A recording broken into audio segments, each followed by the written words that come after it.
Napoleon from 2023 from last year. This is directed by Ridley Scott, starring Joaquin Phoenix, Vanessa Kirby, and the IMDb plot summary.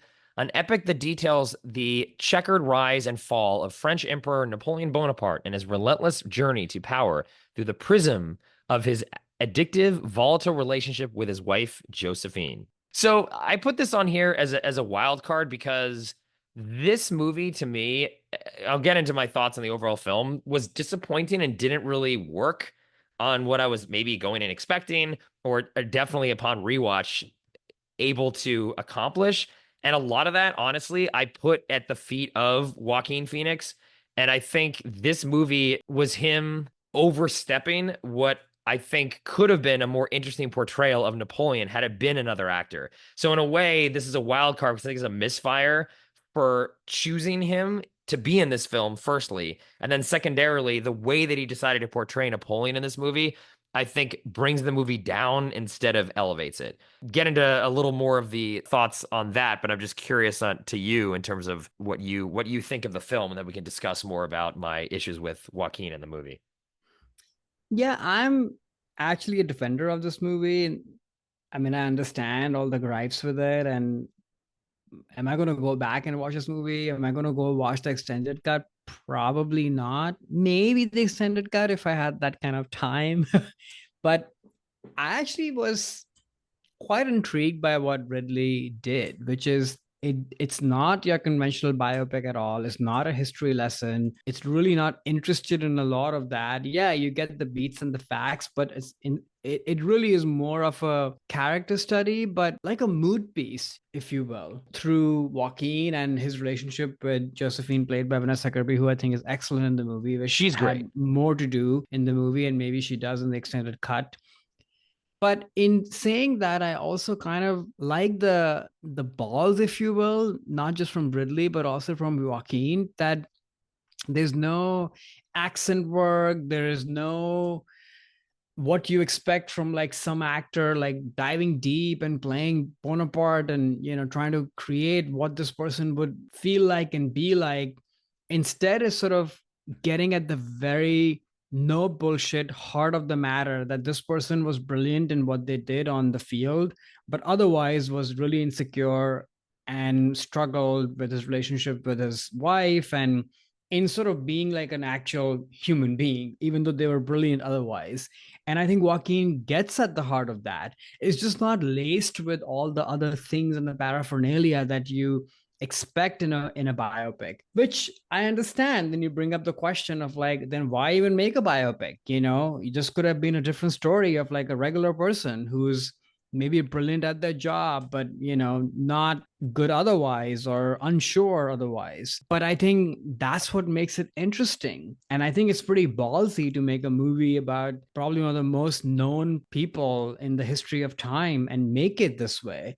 So I don't know. It's not fully successful at times, drags and maybe gets too dour, and the color palette and all of that gets in the way, and maybe Joaquin gets in the way as well from like a conventional point of view of a biopic of a character like this. But I kind of like it. That's all those things. So Yeah, I can hear that. Like for me, the movie is odd because it feels like and this is a lot on Ridley Scott too, which I'll get into him in a bit, yeah, but it's him if it there's feel anything. if yeah, it feels like a takedown of Napoleon and instead of a kind of expose on who he actually is. Like a lot of what we just talked about in Walk the Line, another biopic, where they were using these things that happened to Johnny Cash to give you a sense of who he was as a person and then how he was able to then get that into his music and understand his music better.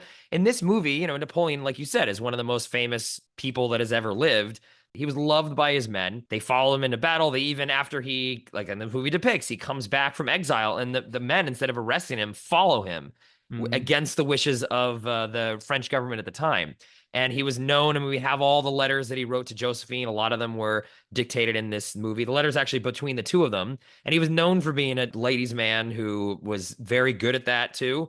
And this movie makes you wonder, like, okay, where in this movie is a guy who anyone would want to follow into battle? He's this weird guy who doesn't really talk very much. He acts like a petulant child all the time. There's a scene where he's sitting down with the French government and he's basically lambasting all of them, like, oh, you guys haven't done anything and you're just a bunch of layabouts. The government is falling apart. I blame all you. And the way that Joaquin is performing that, it's not a guy coming in and sort of like, quote unquote, like cleaning up the swamp. And it's like, hey, look, I know what I'm doing. You guys don't. So you're all fired. And let me kind of get in here and figure out what to do. Cause I am this amazing tactician, amazing general. It comes across as like a kid just sort of like complaining That's to a the bunch of point. adults and a child. But like, that's not Napoleon. Or if that is what you're going to say he was, then explain it to why then he was such a master on the field. And I don't mean just intellectually, like planning out the battles. His men loved this guy and the women loved this guy. And this movie is portrayed as this guy who's socially awkward through most of the film, terrible at sex. He's asking some other younger guy for like, okay, how do you please a woman? It's like, we know this guy was amazing in bed. Like, that is a historical fact. Like, why are you trying to tear this guy down? And a lot of it, as I think, is Joaquin's performance in this movie as some socially awkward weirdo who just sort of history is happening around him instead of Mhm. him driving history, which I will say, maybe this is my own, POV. Like, I don't believe in the great main theory. I don't believe humans can change history. I'm a materialist. Things are not predetermined, but the material conditions are what defines history, not individuals. But there are very few exceptions to that, and one of those is Napoleon. If he was not born, the world would not have ended up the way that it did. It is really down to him. And this movie kind of flips that. And it's like, well, actually, he's just this weird guy and things are happening around him. And even though he's not acting in a way that seems to be steering history, oh, well, he right place, right time, Napoleon.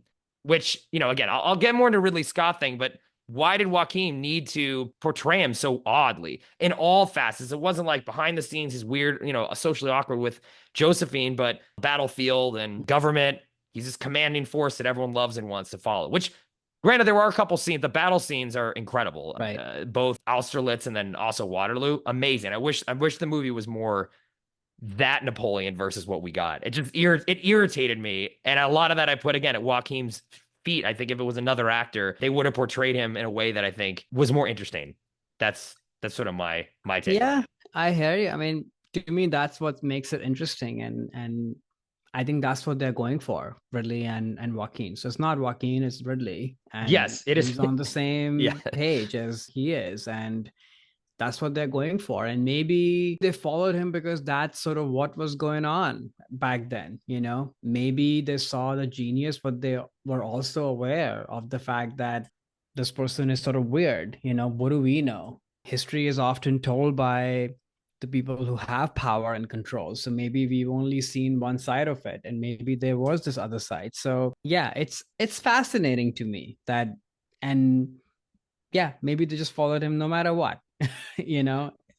Yeah, I mean, it could, to your point about, yes, history is written by the victors or whatever that Yeah, expression is. And, my theory behind this is, Ridley's a British director yeah, there's and that. the Brits Yeah, hate Napoleon because he whooped their asses multiple different times and, yeah, played them for a fool. And this movie to me feels like a takedown of Napoleon simply because the British are jealous that he was so amazing and that he wasn't British. I just still, so I actually, when I yeah, rewatched this, I watched the director's cut, which was better, but still the problems with this movie are still just that this sort of tone. And it still just strikes me that the end of the film, they instead of like facts about what happened afterwards in terms of in France or whatever, like Napoleon dies at the end. Spoiler alert, I guess Napoleon is dead. But they list out like all of his battles on the screen and the number of people that were killed in them. And sort of like says, oh, in Napoleonic Wars, like, this many people died across Europe. And it's in a way, it's like, what are you blaming this guy for that? Like, and first of all, like who are these people that died? Like, are we supposed to just be sad for all of them? It's like thing that happens a lot in those people that are like, oh, communism has killed like 50 million people in the 20th century. Some of those dead happen to be Nazis who the Russians killed during World War II. I'm like, I think those dead are good. Like, let's put that in the win category of like who was killed by communism. I'm very happy that communism killed those people. So don't lump them in the same way that like, what am I trying to get out of this other than this guy was weird and he killed a lot of people in Europe, and thank God he's gone. But sort of, I think the hypothesis of this movie that just still just bothers me when I see it. But maybe you're right. Maybe this is like really trying to be, well, the French have, given this guy too much credit. So as a British guy, I'm going to rip him down. So at least there's another side to it.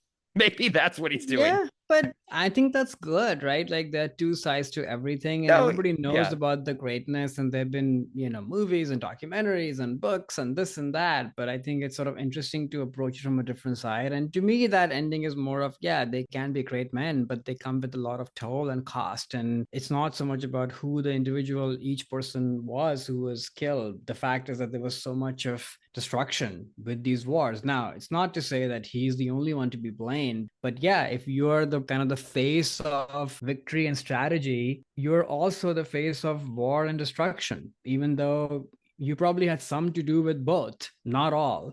I think it's interesting that they did this. Yeah, it is. It's interesting. And I wanted to like it when I saw it, and I didn't. I wanted to like the director's cut, but like the DNA of this film that I mentioned is just how I bump up against it. And as someone who loves Ridley Scott, I was wanting more of, I guess, traditional look at maybe just both sides then. Like at least show the good stuff that Napoleon did across Europe and throw in the other stuff. And then it's, oh, it's complicated. All these good things happen. And yet Mm, also like all these people were killed and he was kind of a weirdo. It's like, mm. okay, at least that would sort of be interesting instead of this thing, which maybe they preassume you know all that stuff. It's like, That's what well, they're doing. Yeah. everyone loves Napoleon for all these different reasons, so I'm just going to show you all the things that kind of look bad. I mean, hell, even the French Revolution I felt was sort of painted in a negative light. They start the movie with the Queen, Marie Antoinette getting killed and Yeah. position it as some horrible thing where you sort of feel bad for her. I don't know. That it's like you start off and they killed a bunch of nuns. Okay, that sucks, but like, what are you saying? The French Revolution should have happened and the monarchy was good? Like, come on, Ridley. Like, get with the program a little bit. I mean, maybe the screenwriter. I don't know. I don't want to point too many fingers. I was disappointed, I guess, in this, and think that a lot of that is due to Joaquin's performance too. Just was too oddball. No, Just I think doesn't. that's the point. And even those people who died, they're also still people. I think it's good to see that. And yeah, maybe they deserved it, but death is still death. That's sort of what I think. Fair enough. Yeah. Fair enough. Hi there, it's Alex. If you like the review and discussion Karan and I just had, make sure you subscribe to our channel, Movies That Shaped Us, to get full episodes. Every other Wednesday, Karan and I review a new release and then discuss 6 other movies made by that film's actor or director and how they shaped us. Subscribe right now or follow our podcast on Spotify or Apple Podcasts via the link in the description below. Hope you join us for the journey.